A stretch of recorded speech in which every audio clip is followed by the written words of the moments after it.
All right, so I know this is a topic that you wanted to discuss for a while. One board quivers. Yep. And what's your definition of a one board quiver? Uh, something that. All right. So in Colorado, it snows. Say snows 10 inches, and it hasn't snowed in a while, but it's not been terrible. So you start the day off pow hunting. You ride probably upper mountain more often than not at that point to try and get some good power runs, and then you ride some trees to try and get some leftovers. And by the end of the day, there's not really anything left, so you go ride the park. A board that can do that. Yeah. And do it effectively. Yeah, see, I look at Quiver One as the guy that this is the one board he's got to ride everything with. And for years, I've been a Quiver of One guy. It's like, this is my board. This is it. Mm-hmm. This is going to be everything I do, from powder to park to trees to groomers to buttering, everything, and then some in between. And I've owned a lot of great Quiver of One boards, but as I get older, I find that I have a quiver and you have a quiver. Well, we know you have a quiver. You have a board hoarding problem. Yep.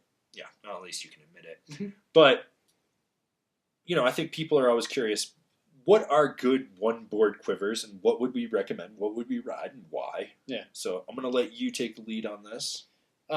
So I kind of just went through this alphabetically through the brands that I could come up with in my head. So the first one that comes up is the Arbor Coda Rocker. The Coda Rocker is something that's going to float great. It's full rocker. It's got really solid edge hold. The Grip Tech side cut works extremely well.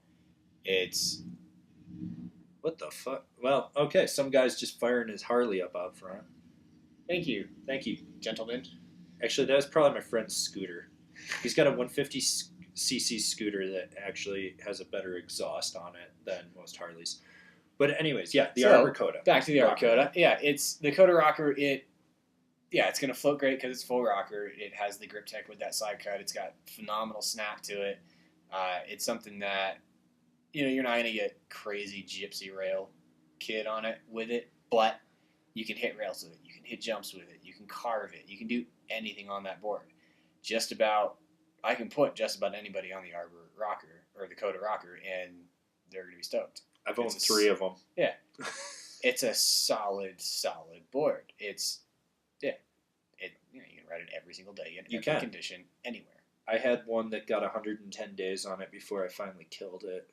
And, it truthfully is a board you can butter, you can play with. It's not so soft that it's a limp noodle. It's not so stiff. The way that Grip Tech works with the rocker, too, you steer more underfoot, everything like that. But it's not an overpowering rocker where you feel like you're loose and you're going to be all goosey and shit. I've always said that if you're looking at... There's a reason why Arbor is one of the only... It might be... Yeah, there's very, very few brands even doing full rocker even anymore. And I think theirs is flat out the best, period. I would agree with you on that one. And one of the other things is that I always like to point out to people is when the rocker hole... Well, all that rocker hole thing started, Arbor was one of the last brands to offer a rocker, and they're the only brand that has not changed it. It is the exact same system. Rocker has not changed since it was introduced because they did it right the first time. They did. They figured it out. Because you look at Skate Banana or stuff, one of the first gens, or even Turbo Dream, Worldwide Weapon, stuff like that. They're all a little different now. Yeah, everything's changed like that. And I agree. I think the Arbor Coda Rocker is one of those amazing boards you can ride all over. It's a little better in the park, but personally, if you're one of those guys that really wants a true all-mountain freestyle rocker board, I think the Element's actually better. It's got more snap to it. You can still slide rails with it. Like for me, I think if I was lighter like I used to be, if I was 170-ish, I would probably go back to the Coda. But currently now, where I'm at 188, 190, the Element rocker, and I think just the way the tip kick and shape is a little different. It's got more snap to it than the Coda, in my opinion. And the way I ride, I like to really pop off things and do that. So for me, it makes more sense. But between the Coda and the Element rocker, they're both great boards. They both definitely fit. Yeah. And I think that's a true Quiver one. Now, my top pick, if I could only had to ride literally one fucking board the rest of my life, the Rome Mod Rocker. That is also on my list. Yeah. So This is a board that I can send a jump up to 45 feet, no problem with. I know that for a fact. I can drop a cliff. I can slash pow. I can rip a carve. I can slide a rail. I can do anything. I would be happy riding one of those. And I've always joked that like if the time comes that I ever leave the snowboard industry, I'm just gonna like keep my connections with Roman. Like, send me another board. Yeah, just send me another one. Yeah, because every year there might be a minor tweak to that board, but every year I love the way that thing rides. Yeah, it's just a really true quiver of one board. It just every year it's a top pick for me, whether it wins an award or not. And it's truthfully a board that, yeah, the camber version is great, but this one it's just a little easier. It's a little more forgiving, and it's something I feel you can put just about anyone on that's a solid intermediate or advanced rider, and they're great. And they're going to have fun. The carbon rods really give a lot of pop in it. It's truthfully a board that you can turn the mountain into a skate park with. So that's probably my number one all-time pick right there. I don't know if I could pick a number one. Like I said earlier, I'm just kind of you're going alphabetical through the brands. That's kind of how I went through it. So what's next? Next would be the DC Supernatant or the Mega, kind of depending on where you land as far as what you need out of your one board quiver. You need it to be a little bit more free ridey or a little bit more parky. But the Supernatant was something that I got on finally in February, and it was awesome. It was super good. The side cut is on point. It's super awesome. It's got a little bit of taper to it, so it's going to float like crazy. Still rides switch really well. And it's camber 2.0, so it's super minimal camber between the feet. It's that and it just kind of cambers down outside the feet. Yeah. So it rides like traditional camber, but without as much effort. But it basically you get all the same good benefits out of having a traditional camber with lower effort to get into it. So you still get all that edge hold and power and pop and snap and energy, but less work to get all that out of it. And then the Mega was something that when I got on, that was a board that, at least for me, I don't know, I loved it, but I took like 4 or 5 turns on it, and it felt like a board I'd already been riding for like a month. So maybe I got one of those pre-production ones that was fucked up or something. But yeah I don't agree with the Mega. The Supernatant, I mean, I could ride that anywhere and have fun. It's a little more powder focused. It is Devin's pro model. And if you know how Devin rides now, he's sending big gaps with big backside 180s, stuff like that. You can still hit a rail with it. I mean, I had some really great powder days on Breckenridge with that thing, and powder days that were sunny Bluebird and then turned heavy chunder, and so I went to the park and rode it in the park. It is, but the Mega, I just feel like it's a shitty board. I had a ton of fun on it. I mean, well, I shouldn't say shitty. Actually, the shittiest board they make is the Torstein. Yeah, the Media Blitz. That thing is a plank of death. But yeah, I agree with you on the Supernatant. I think a lot of people. I don't think everyone would do it, and I think there's a set group of people. Like there are those people that are just true twin, and they will never ride that the way. Yeah, and I think that's one of the things that really makes a true quiver of one board is when it's a true twin or at least non-asymmetrical twin. Sure. So yeah, I can understand that. Yeah.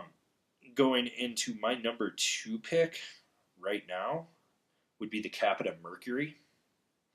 Won an award from me last year. It's probably the most commented on board from the last year. I think it's at almost 200 comments. That's a board, once again, I would be happy riding that all over the mountain. It's a little bit snappier and stiffer till about the contact points than the Rome Mod Rocker. But what you get out of that is a board, when you find the sweet spot, you know where you can press it. And it was a board, like, I thought I was going to hate that thing, honestly. Like, when I went to ride that, I made sure to put that thing off as far as I could. And it blew me fucking away. It blew me out of the goddamn water. That board, I can't say enough good things about it, and you can always read the review on it. Yeah. But that's a board, if you want to go send a backcountry jump, you can. You want to go slash pop, you can. You want to carve a groomer, you can. You want to go have a slow day with your lady, you can. It's one of those boards. And that's That's what I like. It's just a board. When I got on it, I was so comfortable by the third lap that I honestly, that day, I don't think I wanted to unstrap it. I had to go ride another board, and I was so pissed. Like, I honestly should have bought one, but I'm cheap. Actually, I'm just really underfunded with this website, so I can't afford it. Yeah. But, yeah, Capita's Mercury. Have you ridden that? I've actually never really had a chance to get on it. It's never been... And a lot, because the things we disagree on are never the things that you really, really like, is what I've kind of found. So when you glow about a board like that, I know it's solid. And I know that I'm going to like it probably as much as you. Okay. So it's just kind of circumstances and things were a little bit more important for me to get on. I just haven't had a chance. Right. So it's on my priority list probably for November to ride it. But, yeah. So, Blue, hook him up. He wants to ride it. Looking at you, Mark Dangler. Let's make this happen. What do you got? Next for me is the Flow Era. And I think we're going to agree on that. Oh, yeah. Flow has probably my favorite side cuts in snowboarding. I don't know why. They do exactly whatever I need them to. I can straight line with full stability and then put it all the way up on edge and do a nice big carve. And then all you have to do is just pressure the side cut differently, do the exact same thing, and then you're in a nipple drag, turn it back uphill. So their side cuts are just so phenomenal. And that board just is packed full of stuff for money. You're getting full carbon stringers tip to tail, centered base, urethane dampening. It rides smooth. It's got great pop. Floats good because it's rocker. That's another one of those snowboards where you'd be hard to find somebody that wouldn't have a good time on it. True traditional camber lover wouldn't like it, but true. But I owned one of those and rode it for about 80 days. Yeah. As my everyday board until product review season started. Mm-hmm. So yeah, I would agree with you on the Flow Era. I think it's a slightly underutilized board or under-marketed board. I'm also guilty of that. I always sometimes forget to mention that to people. Yeah. And it's a solid board. So, I think definitely some people should look at that. So I'm going to go into my third choice. This is a relative newcomer, but the 2018 Brewster Dinosaurs Will Die. Thought you were going to say that one. Non-asymmetrical twin. So it's camber dominant, pretty much. It's just got that right blend of flex. When I got on it, I knew it felt like it was broken in. It felt like it reminded me of riding back in about 99, 2000 when I had a board that had about 70 days on it and was just perfectly broken in. I knew I could load that camber and pop with it and press, but with that shape. And it's got the powder pack too. So, I mean, if you're really trying to get two for the price of one, yeah, you can ride the Brewster as a two for the price of one type of board. So, look for the reviews on that. Not saying anything, but look for the reviews on that, and you'll understand. So next for me, this one I kind of put an asterisk next to because I would say this one excludes the park. So if you're looking for a one-board quiver and you don't ever ride the park, then this one should be up there. And part of the reason I'm doing this is because for some strange reason I just have an agenda with this board because I feel like it's so just underappreciated, and that's the K2 Turbo Dream. Oh, fuck yeah. I would ride that in the park. I mean, it's not something maybe I would ride in the park, I guess, but it is, like, it's one of the best snowboards on the market, and has been forever, and for some reason, it just never gets talked about. You hardly ever see it in shops anymore. Because the graphic is ugly. It's a huge part of it, yeah. But it's so good. It's so good at everything. It floats awesome. The side cut is great. It's got great snap. It's smooth. I own one. Yeah, and I would absolutely own one. I mean, granted, mine is a special custom 1 of 200 that hasn't seen the light of day in years, but I would agree with you on that it's a great board. But to go along with that, I would put the Raygun above that. And I know some people are like, what? No, that's an entry to mid-level board. I have had so many fun days on the Raygun, and it's just a downgraded turbo. Mm-hmm. That's really what it is. It makes it a little better in the park, and I do like my boards a little softer, and that's where I'm at. I would ride. Yeah. I would definitely ride a Ray. I always joke with the people at K2 when they're like, what do you want us to send? And I'm like, Raygun, and they're like, what? I was like, just send me a Raygun and some Indies and some Thraxuses, and they're like, so you want our highest end boot, our second lowest binding, and our intermediate board. Yes, I do. That's what I want. It's got just enough setback. Yeah. It's good. But yeah, the turbo, for the guy that thinks the turbo is too stiff, bump down to a Raygun. I can't tell you how many Rayguns I have probably sold in the last 10 years. Mm-hmm. Fucking, God, that board.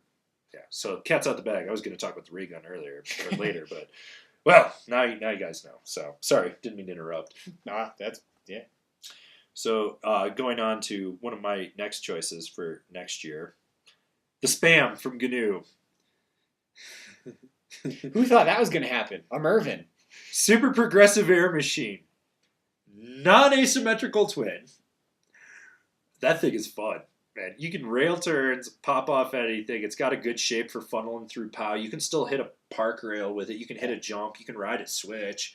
It's kind of right up there with that Brewster. I mean, if you put those two next to each other, I really wouldn't know which one I would want to ride more.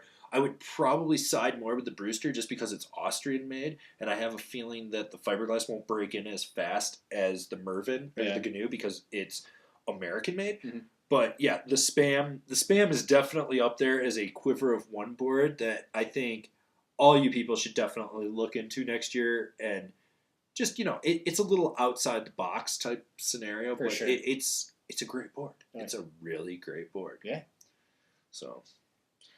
So next for me is something that I've owned. This is now 2 of them. Just keep going. The Niche Ether, and which is, I've got a lot of stuff on this list that we're going over now that's not camber dominant, which is actually kind of strange for me with where I am now. But I guess considering the general public, Rocker's good. But yeah, this is like the only board really that I own that is rocker between the feet. But it's something that, like last winter, I rode more than anything else. I can ride POW on it. I can hit a rail with it. It carves awesome. It's got good snap to it. Yeah, I mean, it's a board I can ride everywhere. Out of everything that I own right now, if I was going on vacation somewhere and I had zero idea of what the conditions were going to be, that's what I would grab, is my Ether. So, yeah, that's a one board for me that I can ride every day. I'd agree with that. There's certain years of it that weren't that good, but the last few, this new one coming up is absolutely probably the best year of it.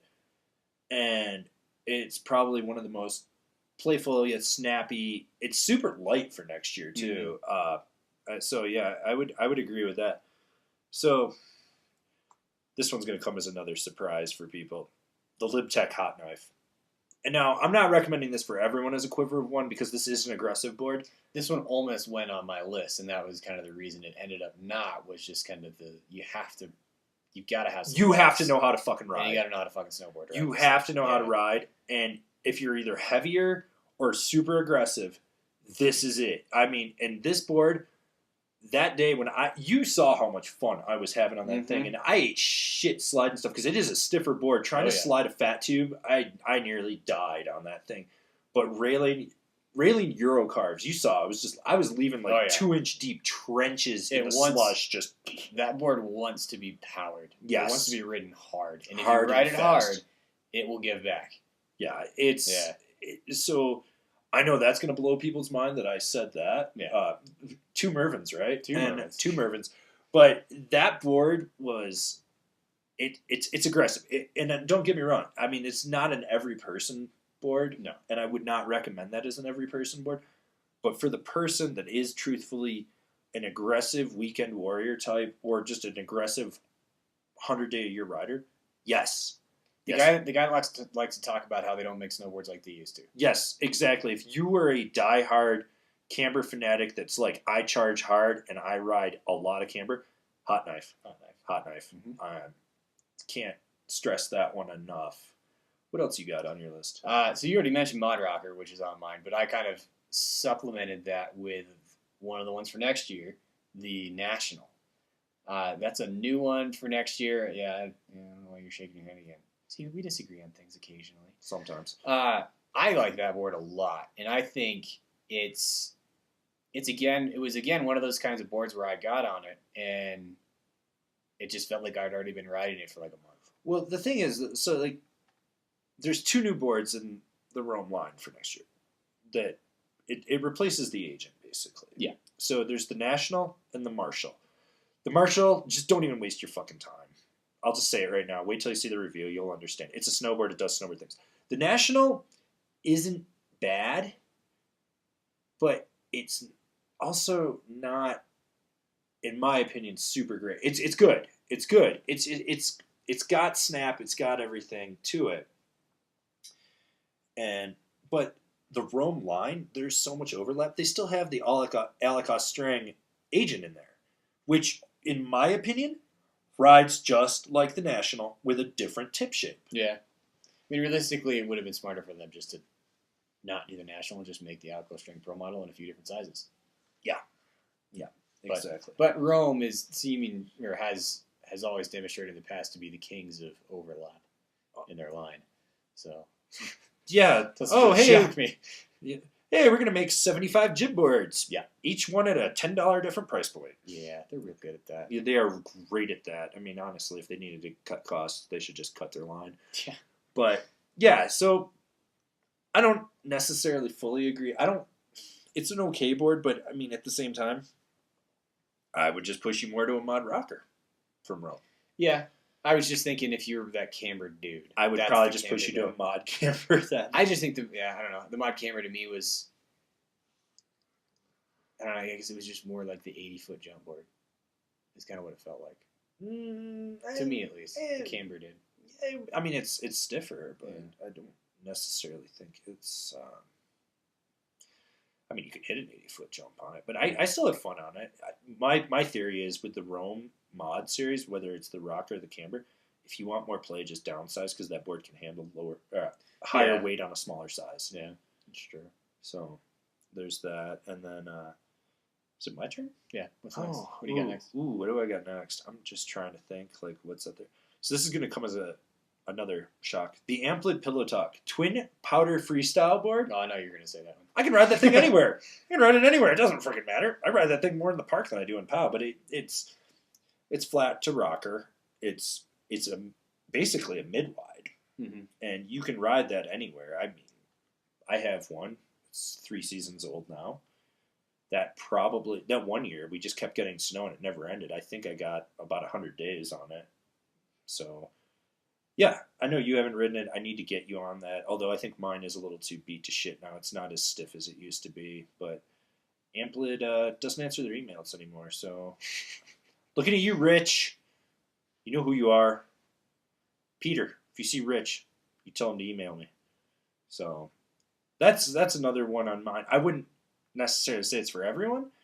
But I think if you're in one of those areas that's a little more powder dominant, but you still need a board for the days you're going to go, like Northwest conditions where you still need to go butter and play around, but you still want to go play in the POW.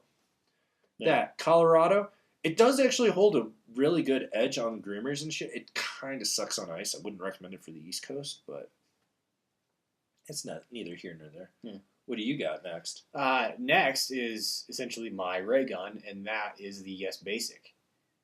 Actually, okay. That is something that if you're a little strapped for cash and you just need a good board at a basic price, it's Yes Basic. The underbite side cut is, I think, awesome. I think it's phenomenal. It's got decent snap to it. It's, yeah, I mean, like if I was hanging out with the Yes dudes and I had no clue what the conditions were going to be, then I would probably grab a basic. Because if I needed to just rally rails all day and hit the park, then I can do that. But it's also got enough meat to it that I can actually ride fast and carve hard and ride trees and POW. So, and it's a great price on that. Yeah, so it is. I mean, it competes with the Raygun. The Raygun would be great for that person that is still learning that camber would probably be too aggressive for him. So that flat to rocker would be good, but like if you know how to ride and you need to snap a camber, the basic is a camber dominant. It's camber to rocker. Yeah. So you can still load it and then you'll get the spring out of the tips. Yeah, it's not a bad board at all.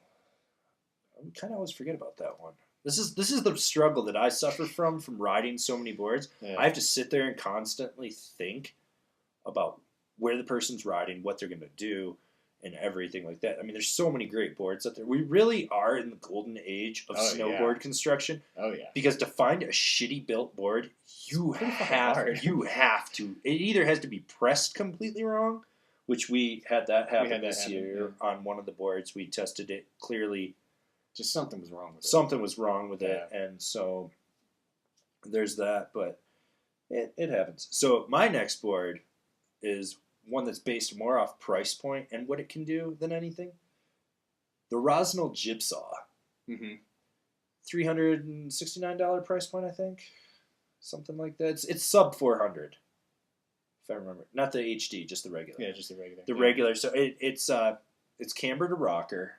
So you got about 60% camber into a 20% rocker in each tip. True twin. You can press with it. It's got a great blunt shape. It's got magnet traction, so it'll dig in on firmer snow. You can rip, great side cut in that thing. You can rip a turn as well. Honestly, in the Rossignol line, there's two boards that I absolutely love: the Sushi, and the Jibsaw. At the end of the day, if I had to just only ride one board from them, it would be a 56 or 55, 56 Jibsaw. I could do everything I need to in Colorado and be happy with it. Yeah. You know. I figured that one would be on your list too. Oh, look at you, trying to figure out what I'm going to drop. You've ridden it, haven't you? Yeah. What'd you think? It's... See, kind of like you're like that on that one. It's kind of like... It's I really like the National. That's kind of how it goes for me with the Jibsaw. Like, it's a good board, but for me, it was just never something that... Like, I rode it, and I never was like, I want one of these, or I would ride one of these all day. Like... I feel like it kind of complements more towards the Flow era. I feel like they're in that that same range. I mean, different camber profiles, obviously, but opposite, basically. Opposite, yeah. Because you got reverse into camber, and then this one is camber into reverse. Well, rocker, but yeah, can't confuse the people. Maybe one of these days we'll do a podcast breaking down every single camber profile and what we think they're good for. Oh, that's gonna take like 3 hours. There's like 90 different camber profiles. I know, it's fucking retarded. I know all about this. I'm doing 200 plus product review videos. Camber profile. Kill me. Yeah. So, yeah, I mean, it's a solid snowboard, and I wouldn't hesitate to recommend it to people, but for whatever reason, just some intangible thing that it's never quite latched onto me. I don't know. Yeah. I can understand it. I mean, it also has the Rossignol stigma. I don't care about that. Well, no, I know you don't care about it. But people have that stigma for it, and it's sad. Yeah, it is. So, what else you got? So staying with Yes, what was the TDF and now is renamed for next year effectively as the Libre. Well, it's got some tweaks to it. Yeah, but just your like that to me just is a like classic snowboard. It is. It's camber. It's a directional twin, if I remember right. Slightly, just like slightly, yeah, directional. And like it's just your good old fashioned mid flex. Of course, we have a little technical difficulties, so we can't. But yeah, I wrote it. I mean, it's camber dominant, or well, it's just traditional camber. Just traditional camber. It's the only one in their line that's straight camber, I believe. A lot of fun. Had a lot of fun. Yeah, I could see you could ride it every day as a quiver one. I felt it was a little more park focused and freestyle focused. In my opinion, I would probably choose the Yes Greats, even though it's asymmetrical. I was thinking you're going to say either Greats or Typo. Typo is fun. That's also, I mean, God, there's so many great boards in that line. Yeah. It's tough. It's tough, but yeah, those, I would probably pass on the Libre because I want to see how it progresses as a new model in there. I would fight between the Typo and the Greats. Because, like, I always have a good time whenever I ride the Greats. It's one of those boards I get on. And the Typo has won an award from me. Right. So, they're both great boards. If you're more directional, Typo. If you're more of a carver twin guy, Greats. Yeah. That's kind of where I feel. Mm-hmm. So, it's... Yeah, I like them. They're great boards.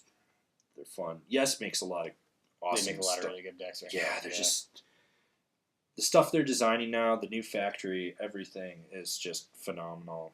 And those are basically, those 3 boards would all be Quiver of 1 boards from Yes. Actually, all 4, because if you count the Basic, the Libre, the Typo, and the Greats, you could do everything on those boards. Yeah. No questions Just asked. Pick the profile and flex you want, and whichever one that ends up being, that's your Quiver of 1 from Yes. Yeah. Out of those 4. Like, those are the 4 you need, basically. Right. Yeah. Yeah, so my next one, the Jones Mountain Twin. I remember when I first started riding the Jones stuff, I was like, this is going to be all free ride. Oh, what do they know about making an all-mountain freestyle board? Fuck me in the ass.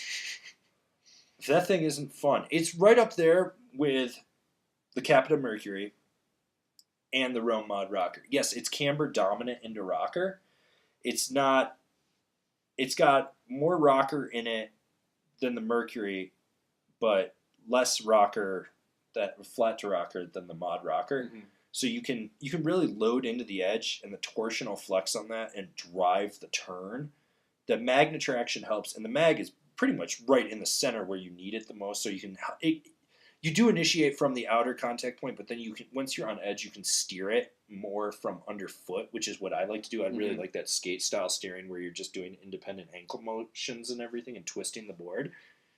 That's a board that, and it sells out every year, so I know it's not underrated. Yeah. Like, if you want it, you better frickin' buy it, because you're going to have a hell of a time trying to find one on a closeout. It's going to end up being like the 58 wide. Yep. For some reason, that's the one that every shop ends up having left over. 58 that was wide. the last one of ours that we sold this year, was the 58 wide. That was the last one on the wall. By the way, it was the last one on the wall before Thanksgiving, and it was gone before December. Yeah. We sold out of the Mountain Twin before December. And that's a testament to the boards, too, like how versatile they are. But that board, for me, once again, that's another board I could ride pretty much every day. Mm-hmm. And especially because when they break in, the camber isn't as aggressive, so it helps create a flex point between the rocker, because it's easier to load, so the tip and tail lift up easier, which makes it better in POW. Yeah. What else you got? Next one for me is the GNU Space Case. So Mervin from me now. So the 2016 that's the old version, and just as a note to people out there, the 2016 was the one that was their elliptical camber underfoot and then the standard rocker between the feet, and didn't have the Carbon X between the feet. And that one was garbage. It was terrible. It was stupid loose. It was too easy to overpress. You'd land any sort of outside your stability box, and you're just going to wash out and die. It was awful. So then I heard that they upgraded the new one, and I was like, okay, the other one was terrible, but whatever. And I rode it, and that was the first Mervin I rode in the last 7-8 years that I could actually ride as an everyday deck. I rode it in November, and obviously we've ridden a ton more Mervin since then, and they're making some really solid decks right now. But that was kind of the first one. That's when I was like, okay, we really need to be pushing Mervin, because they're making really good shit again. So that was kind of rebirth of Genesis for me of Mervin. And yeah, that board was just awesome. Like it honestly, it kind of reminded me a lot of the era in a lot of ways. Just that rocker between the feet, camber underfoot, snappy, playful. It felt a little stiffer than the era for me. I think it was. And I think a lot, for at least to me, it was stiffer between the feet, which makes total sense because it's got the Carbon X between the feet. And it has that more. But it's also an American made, so I know after 30 days that thing's gonna flex just like a European or Chinese made board. It's just the way that they break in. They always have done that. Yeah, but that one for me is something that I could ride every day. I could. I don't know if I could. I've ridden it. I rode that, and I rode the head case, and I think I'm probably more of a head case guy, personally. But they're great. They're great boards. Like he said, it's been forever since we've ridden Mervin boards in the product review. So shout out to Matt Olson and Dan McNamara from Mervin for allowing us to do this, because you guys are going to benefit from this. I mean, I know everyone always says, "Oh, you guys are always missing this brand or that brand." We're starting to get to the point where we're not really missing shit anymore. Yep. And there are a lot of Mervins in the series this year. I think we did 22 or 24. 24. I think it was 24. Two rounds of 12. Was it? Yeah, it was like 2 rounds of 12 or 1 round of 10 and 1 round of 14. Something like that. Yeah. Something ridiculous. But I rode a lot of Mervin stuff this year. A lot of stuff's changed. Skate Banana's still the same. Surprisingly, it's the same exact board I rode 10 years ago. Nothing's changed. It's still a steak knife that got fucked by a banana. But, hey, some people like that. I understand fully who's buying that. And, yeah, so space case, head case, they're not bad boards. I mean, I dig them, but would I recommend them highly on my list personally? Not too sure, but just buy a Spam. Everyone should have Spam. That's where I'm at. I mean, honestly, I honestly thought about buying one, which is weird, buying snowboards. So for me, my next one, we're gonna go a little camber, a little bit softer, DC ply.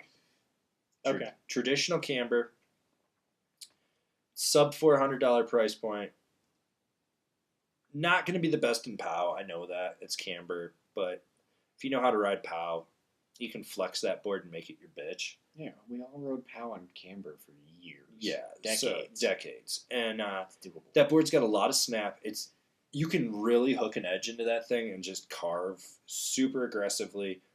It's more of that park board that you can take outside the park and ride all over. Mm-hmm. But it's good.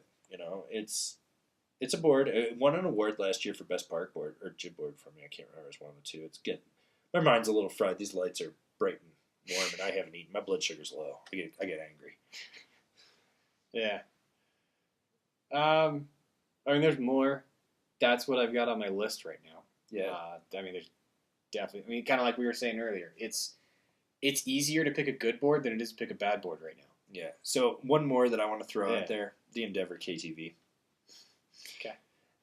That's a board that it's camber dominant. You can just send it on anything. And Endeavor, in my opinion, is just an underrated brand, and I love what they're doing right now. So shout out to Max Jinke and Rob Dow and all the boys up in Canada. You guys are making great shit. So that's another one that people need to look at, Mm-hmm.